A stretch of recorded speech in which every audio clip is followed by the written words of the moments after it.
አረ ነፍሰ ቢሱ ሸዋ ነፍሰ ቢሱ፣ አረ ነፍሰ ቢሱ ፋኖ ነፍሰ ቢሱ፣ አረ ነፍሰ ቢሱ ሸዋ ነፍሰ ቢሱ። ቦኔትና ሄልሜት ብረትም ቢለብሱ ኮማንዶውን ፈጁት እየደመሰሱ ይላል። በናት አየር ወለድ ኮማንዶና ሪፐብሊካን ጋርድ ብቻ የሚገኝበት ሰማዩ አየርና ድሮን የማይቦዝንበት ዲሽቃና ሞርተር ብሬን ስናይፐር ሹተር የታጠቁ ኃይሎች የበዙበት ይህ ከባድ ቀጠና በጀግናው ሰማዕት በአሳምነው ጽጌ ስም የተሰየመው ጠላትን በሚገባ በመመከትና በመደምሰስ ከፍተኛ ተጋድሎ እያደረገ የሚገኘው ሸዋ ጠቅላይ ግዛት አሳምነው እዝ ዛሬም በድል ጎዳና ላይ ይገኛል። የተለያዩ ከተሞችን ተቆጣጥሯል። የአገዛዙ ኮማንዶዎች እንደ ቅጠል ረግፈዋል። የአሳምነው እዝ ጀግኖች ያብይን ጀበና ሰባሪ ኮማንዶ እየሰባበሩ ሹተሩን እየማረኩ ዱሽቃ ሞርተሩን እየማረኩ ጠላትን እያደባዩት ይገኛሉ። ጀግኖቻችን ዛሬም በድል ጎዳና ላይ ይገኛሉ። የተረፉት ብሬን ስናይፐሩን ዲሽቃ ሞርተሩን እያስረከቡ ፈርጥጠዋል። ጀግናውን ቢገሉት ባንዳና ባለጌ ሚሊዮን ተወልዷል አሳምነው ጽጌ። ድል ለተገፋው ሕዝብ፣ ድል ለኢትዮጵያ፣ ሞት ለገዳዮች። ሸዋ ጠቅላይ ግዛት አሳምነው እዝ ፋኖ የጎጃም ፋኖ የአርሲ ግድያ ላይ እንዳለበት መረጃ ወጥቷል ብለኛል። አሳየኝ፣ እሱን መጀመሪያ አሳየኝ መረጃው። እሺ መልካም አመሰግናለሁ። በድጋሚ በነገራችን ላይ ይሄ ገዳይ የሆነው ስርዓት ይሄ በአብይ አህመድ የሚመራው የብልጽግናው ስርዓት ቀን በቀን ሐሰቶችን ቀን በቀን በምን መንገድ ህዝቡን ወይም የአማራ ፋኖን ትግል ወደ ኋላ ልጎትት ብሎ ቀን በቀን ሂሳብ እየሰራ ቀን በቀን የሚቀምረው ቀመር አለ። ይሄ ቀመር ምንድነው? ዛሬ አልተጀመረም።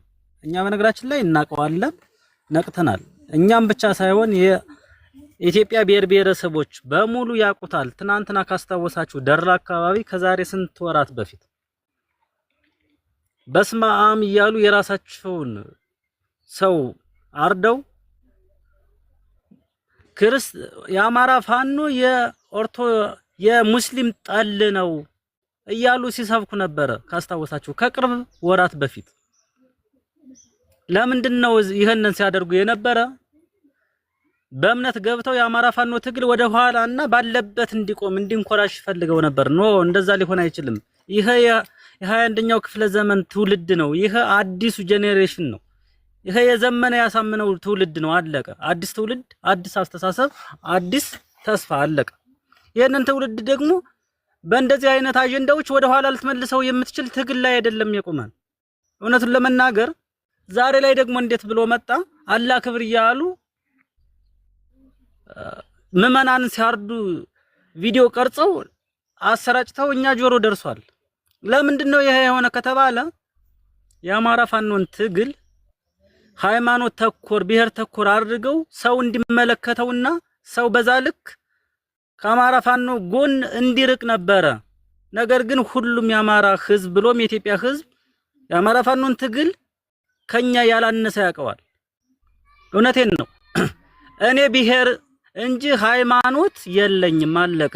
ለምን ድንጋይ አላመልክም? ከፈለኩ በዚህ ዛፍ ላምልክ፣ ምን አገባው?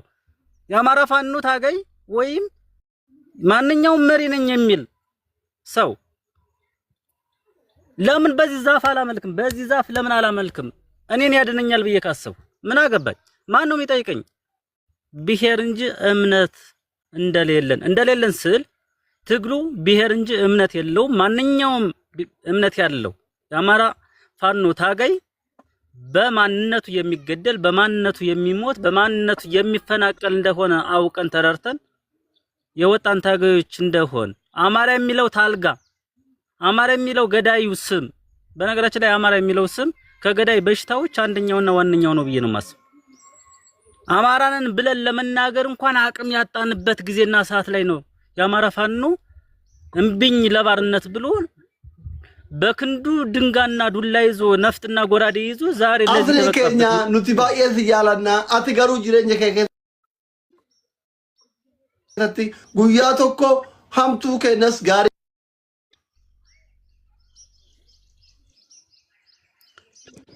ቀጥል ሶሪ ይቅርታ ኦኬ መልካም ስለዚህ ምንድነው ዛሬም ነገም ስርዓቱ አዲስ አጀንዳዎችን እየፈበረከ ህዝቡን ለማጭበርበር የሚመጣበት መንገድ ዛሬም ብቻ ሳይሆን ነገም እንደሚቀጥል ማወቅና መረዳት መቻል አለብን ስለዚህ እኛ በምን ልክ ተዘጋጅተናል ነው ለሚመጡ እያንዳንዱ ፖለቲካዊ ሴራዎች ለሚመጡ እያንዳንዱ የህዝብ ማደናገሪያ መንገዶች እኛ በምን ያህል አጣፋ ምላሽ መስጠት መቻል አለብን ሚዲያ ላይ ያለን የአማራ ፋኖ ትግል ደጋፊዎች የቀጣይ የኢትዮጵያን ትንሳኤ ማየት የሚፈልጉ ኢትዮጵያውያን በሙሉ በምን መንገድ ተዘጋጅተናል እሱ ነው ሊሆን የሚችል ስለዚህ ስርዓቱ ቀን በቀን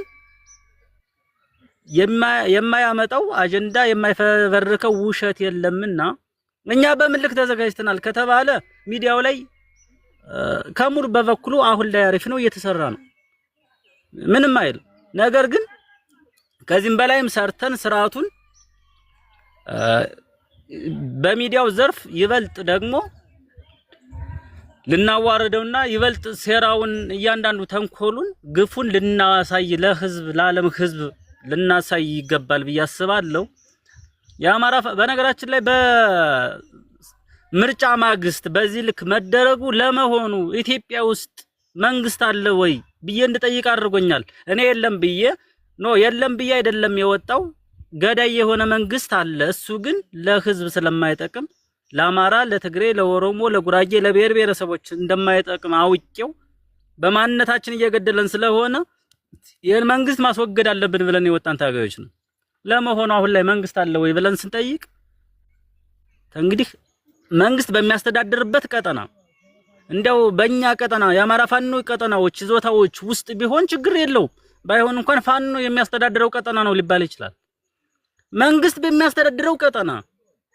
እያንዳንዱ የመንግስት ሰንሰለት መዋቅር ባለበት ቦታ ላይ እንዴት ህዝብ በአደባባይ ቤተክርስቲያን እንዴ ከዛሬ ወደ ኋላም ታሪክ ሰምቻላቅም ከዛሬ ወደፊትም በዚህ ልክ ይሆናል ብያላቅም ታቦት ከመንበሩ ተነስቶ ስደት የሄደበት የኛ ጊዜ ነው በእኛ ዘመን ነው በዚህ በአብይ አህመድ መንግስት ጊዜ ነው እኔ በጣም ነው የሚገርመኝ ትናንትናም አልነበረም ቤተክርስቲያን አልተሰደደችም ታቦት ጽላት ተሸክመው መመናን አባቶቻችን ተሸክመው ከቦታ ቦታ ስደት አልሄዱም ነገር ግን ትናንትናማ ያልነበረ ከዛሬ በኋላም የማይኖር ዛሬ ላይ ግን በዚህ ገዳይ በሆነው ስርዓት ቤተክርስቲያን ተሰዳለች የእምነት አባቶች ተገለዋል ተፈናቅለዋል ሙተዋል ስለዚህ ህዝቡ ምን ማድረግ አለበት ከተባለ የእምነት ቦታዎችን ክርስቲያኑም ሙስሊሙም ሁሉም የእምነት ተቋሙን ቦታውን መጠበቅ መቻል አለበት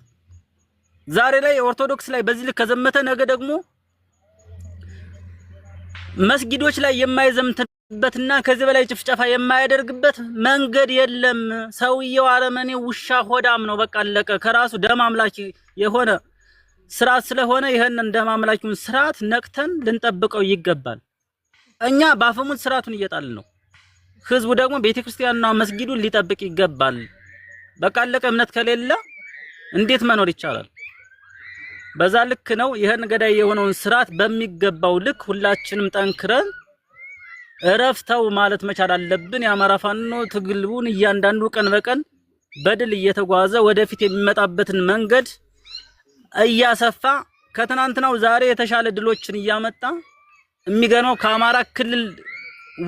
ከአማራ ክልል ቀጠናዎች ውጭ ወጥቶ በኦሮሚያ ክልሎች ጀብዶችን ታሪኮችን ድሎችን ምርኮችን እያመጣ ያለ ታጋይ ነው ይሄንን ታጋይ ደግሞ አይዞህ በርታ ወደፊት በነገራችን ላይ የአማራ ፋኖን ወደፊት በርታ በቃ ወደፊት የመጨረሻው ጊዜና ሰዓት ላይ መረስ እንፈልጋለን እሱን ማየት እንፈልጋለን ብላችሁ የመጨረሻውን ሰዓት እግዚአብሔር እንዲያሳየን ፍቃዱ ይሁን የአማራ ፋኖ ትግሉ በዚህ ልክ እስከሆነ ድረስ ቀጠናውን ተሻግሮ ድሎችን እያመጣ ምርኮችን እያመጣ ሻለቃ ምክትል ማረግ ያለውን የኦሮሚያ ልዩ ኃይል ግንባሩን ብሎ ግንባር የሚመታ ታገይ ያለበት ሁኔታ በዚህ ልክ ወደፊት እየሄደ ነውና አይዟችሁ በርቱ ማለት አስፈላጊ ነው ብዬ ነው ማስብ። ሌላ የአማራ ፋኖ የሆኑ ጥያቄዎች ወይም የፋኖ የሆኑ ጥያቄዎች ከመጡ በዛ ተመለስ ይሻላል። አመሰግናለሁ። እድል ስለተሰጠኝ አመሰግናለሁ። አንድ ጊዜ የአማራ ፋኖ የምትሉ ሜት ላይ ታንሳለህ? አንድ ጊዜ ብቻ ከእንቅርታ ጋር ወደ ሀሳብ ሲገባ በፊት አንድ ጥያቄ መጠየቅ ስለምፈልገው ነው። አንተ ኦሮሞ ህዝብ ትወዳለህ ወይን አትወድም? በነገራችን ላይ ይሄ እኔ ብቻ አላቅም። ይሄ ጥያቄ ለእኔ ቀርቶ ለሌላ የአማራ ፋኖ ታጋዮች ሊጠይቅ የማይችል ጥያቄ ነው። የኦሮሞ ወንድሞች፣ አባቶች፣ እናቶች እቅፍ ውስጥ ያደግኩ አንድ የአማራ ብሔር ማንነት ያለኝ ታጋይ ነኝ። እጅግ ከአማራ እናት አባቴ ያላነሰ የኦሮሞ እናት አባት እህት ወንድሞችን የምወድ አንድ የአማራ ፋኖ ታጋይ ነኝ። እጅግ በጣም ነው የምወዳቸው። በቃ እንደዚህ ከሆነ በጣም አመሰግናለሁ ወንድማችን። አሁን እንደዚህ ሲታዩ በጣም ደስ ይላል። አማራ በሁሉም ኤሪያ ላይ ያለው ተራጅዛጅቶ እንዳናንተ ዝም ብሎ ከመሞት ውጊያን በፊት ቆመ ከሀገር ላይ መመለስ አለባችሁ ብለ ነው የሚያስበው። እኔም በጣም ወዳላችሁ። እኔ እናቴ አማራ ነኝ፣ አባቴ ኦሮሞ ነኝ። እኔ 18 ቀበሌ አሻዋ እንትን ጎንደር ላይ ቤት አለ እናቴ እዛ ላይ።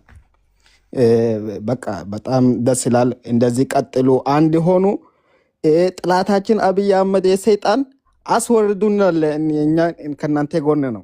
ፋኖ የጎጃም ፋኖ የአርሲ ግድያ ላይ እንዳለበት መረጃ ወጥቷል ብለኛል። አሳየኝ፣ እሱን መጀመሪያ አሳየኝ መረጃው። ኦኬ ጥሩ። እኛ በተለምዶ ያሬድ don't fuck around with me. Don't fuck around with me. I will not let you slide a bit. No. Give me only 2 minutes. I don't give a fuck. I'm not giving you 2 minutes. መጀመሪያ አስረዳኛለህ። ይሄ የተጻፈ እንኳን አንድ ሰው ከናንተ ውስጥም ይሁን የሆነ ስክሪንሾት የወሰድከው እንደዚህ መረጃው አግኝተናል ብለህ አንድ ሰው ተው፣ የሪላያብል የሆኑ ሚዲያዎች ሳይሆን ፌስቡክ ላይ አንድ ተራ ሰው እንኳን የጻፈውን አሳየኝ። ጎጃም ፋኖ አለበት የሚለው ፋይን። ይሄ ነገር ኦርደር የተሰጠው ከጆዋር ነው። ልንገርህ እኔ ኖ ጆዋር አትበል።